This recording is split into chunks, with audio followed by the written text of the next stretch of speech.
नमस्कार दोस्तों, heart attack India में आपका बहुत बहुत स्वागत। मैं हूं दिवाकर विक्रम सिंह। मित्रों, आज मैं बस आपको अपना परिचय देने के बाद तुरंत मास्क इसलिए लगा रहा हूं क्योंकि अब आप अगर जहां हैं, जिस स्थिति में हैं, अगर अपने घर में भी हैं और आपके परिवार की संख्या में कुछ लोग ज़्यादा हैं तो प्लीज़ प्लीज़ मास्क लगाइए, क्योंकि इस बात की गारंटी नहीं है, कोई गारंटी नहीं कि आप कोरोना से संक्रमित ना हो सकें, क्योंकि बचाव ही अब भी एकमात्र उपाय है। अन्यथा ये कोरोना आपको एक सांस के बाद दूसरी सांस लेने के लिए भी बहुत मुश्किलों में डाल सकता है। और ज़िंदगी की जो रफ्तार है, ज़िंदगी जिस ट्रैक पर चलती है, कहीं वो मौत में या मातम में तब्दील ना हो जाए। इसलिए अब भी समय है कोरोना को लेकर के बेहद गंभीर हो जाइए, क्योंकि ये पूरा देश और राज्य की सरकारें इस समय खप्तुल हवास, मैं एक शब्द यूज़ कर रहा हूँ, उस स्थिति में अपने आप को पा रही हैं, क्योंकि जो व्यवस्था है, जितना भी इंफ्रास्ट्रक्चर है, वो बस चल यूँ रहा है, लेकिन जिसकी मौत आनी है वो मौत आ ही जा रही है और फिर स्मशान घाट की ही यात्रा करनी पड़ रही है। इतनी तल्ख बात, इतनी सख्त बात, इतनी डरावनी बात इसलिए मैं कह रहा हूँ क्योंकि अब भी वैक्सीनेशन, तमाम अन्य सुविधाओं के बावजूद देश में कोरोना से बचाव का एकमात्र उपाय है सोशल डिस्टेंसिंग, मास्क और अपने आप को सैनिटाइज करते रहने की। और इस बार कोरोना की जो मारक क्षमता है वो इतनी खतरनाक है कि ये 72 घंटे के अंदर अगर आप नहीं संभल पाए तो आपको फिर दूसरी सांस लेने के लिए बहुत मुश्किलों का सामना करना पड़ेगा। इसलिए प्लीज़ प्लीज़ इस कोरोना सेकेंड वेव की घातक क्षमता को समझने की कोशिश करिए और बिना मतलब के अपने घर और अपने दायरे से बाहर जाने की कोशिश न करिए। मित्रों, एक बात जिसमें मैं आपसे डिस्कशन ज़रूर करना चाहूँगा कि तमाम लोग प्रयास कर रहे हैं, हम आप सभी, सरकारें भी, लेकिन वो कैसा प्रयास कि 2020 के ख़त्म होने और 2021 के शुरुआत के 2 महीनों में जिस कोरोना को लगभग हम हरा चुके थे, उसी कोरोना को न सिर्फ हमने बढ़ने दिया बल्कि इस स्थिति में पहुंचा दिया कि आज कोरोना हर एक दिन बीत जाने के बाद एक नए रिकॉर्ड बना रहा है। और उसको कंट्रोल करने के लिए अब तक जो भी प्रयास सरकारें कर रही हैं वो कितनी नाकाफ़ी हैं, और अपना फेस सेविंग वैल्यू मजबूत करने के लिए सरकारें किस तरीके से एक ऐसा छोटा प्रयास कर रही हैं जिससे इस बड़ी समस्या को खत्म नहीं किया जा सकता। और आज ये कहने में कोई गुरेज नहीं कि सांस लेने के लिए जो मारामारी, जो अफरा तफरी देश के सभी राज्यों के शहरों के अस्पतालों में हो रही है, और अपनी सांस को सामान्य करने के लिए जिस ऑक्सीजन सिलेंडर की ज़रूरत होती है, उसकी किल्लत और कमी इस कदर बढ़ चुकी है कि अब उस पर कोर्ट को संज्ञान लेना पड़ रहा है। और कोर्ट सीधे सीधे सरकार से सवाल कर रहा है कि कोविड नियंत्रण को लेकर के आपके पास प्लान क्या है।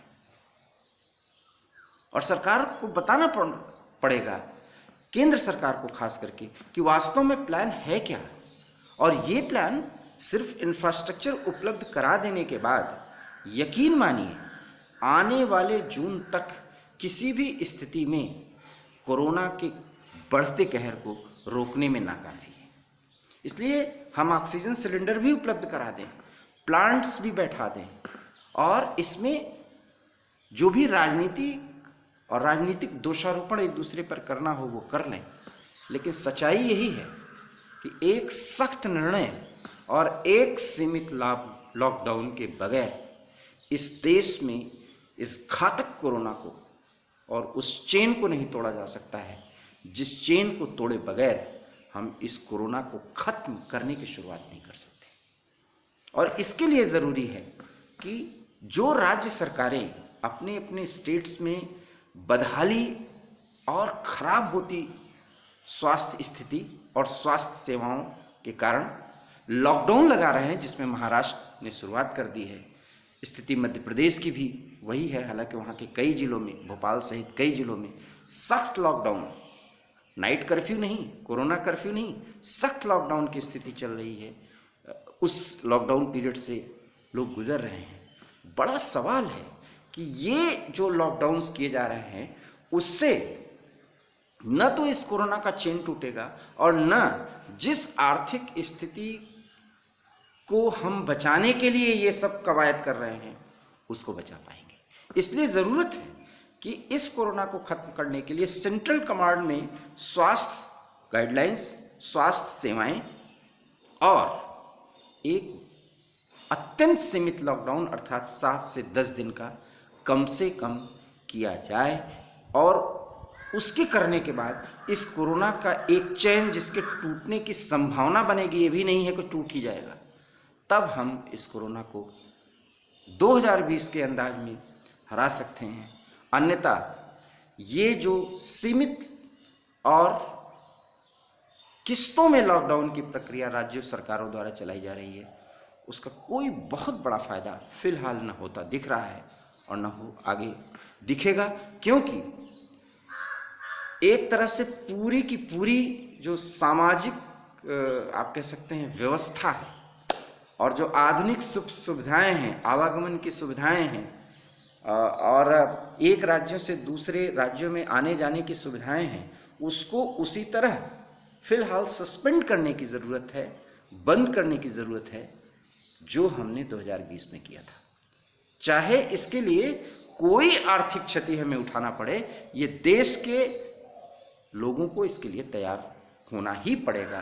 क्योंकि जान है तो जहान है। लेकिन ऐसा लगता है कि इस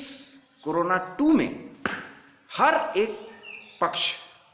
चाहे राज्य सरकार हो चाहे केंद्र सरकार हो, एक दूसरे पर दोषारोपण करना, एक दूसरे पर अपने उत्तरदायित्व को लादने का प्रयास करना, ये जो प्रक्रिया दिख रही है या जो ये उपक्रम, ये प्रयास जो दिख रहा है, उससे लग रहा है कि सिर्फ इसके पीछे राजनीति ज़्यादा हो रही है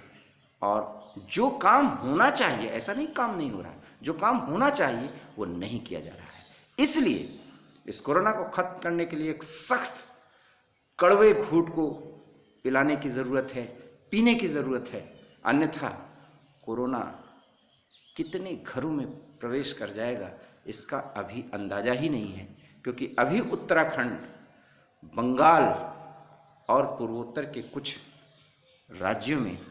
इस कदर कोरोना विस्फोट होने वाला है जिसका आप अंदाज़ा भी नहीं लगा सकते। बहरहाल, अगर आप उत्तर प्रदेश के हैं, मध्य प्रदेश के हैं, दिल्ली के हैं, महाराष्ट्र के हैं, तमिलनाडु के हैं, केरल के हैं, पंजाब के हैं, हरियाणा के हैं, छत्तीसगढ़ के हैं, कर्नाटक के हैं, आप जहाँ भी,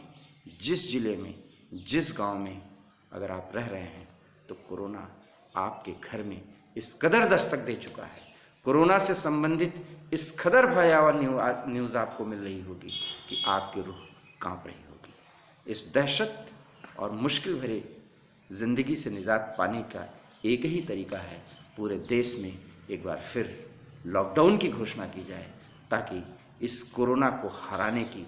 जो शुरुआत करनी है उसका एक बिंदु ये सरकारें, चाहे केंद्र हो चाहे राज्य, पकड़ सकें। फिलहाल जब तक ये स्थिति नहीं है तब तक अपने आप को बचाने के लिए प्लीज़ अपने फेस और नाक को मास्क से ढकें, सैनिटाइज करें और प्लीज़ आप सोशल डिस्टेंसिंग बना के रखें। जहाँ भी रहें सुरक्षित रहें। सुरक्षित रहेंगे तो आपका परिवार सुरक्षित रहेगा, समाज सुरक्षित होगा और इससे आप अपने देश को भी सुरक्षित और खुशहाल बना सकेंगे। फिलहाल इस वीडियो में इतना ही। अगर आपको हमारा ये वीडियो पसंद आया तो प्लीज़ इसे लाइक करिए, इसे शेयर करिए और हमारे YouTube channel heart of India को प्लीज़ सब्सक्राइब करिए और Facebook page heart of India पर आप मुझे फॉलो करना बिल्कुल ना भूलिए। बहुत बहुत धन्यवाद। नमस्कार।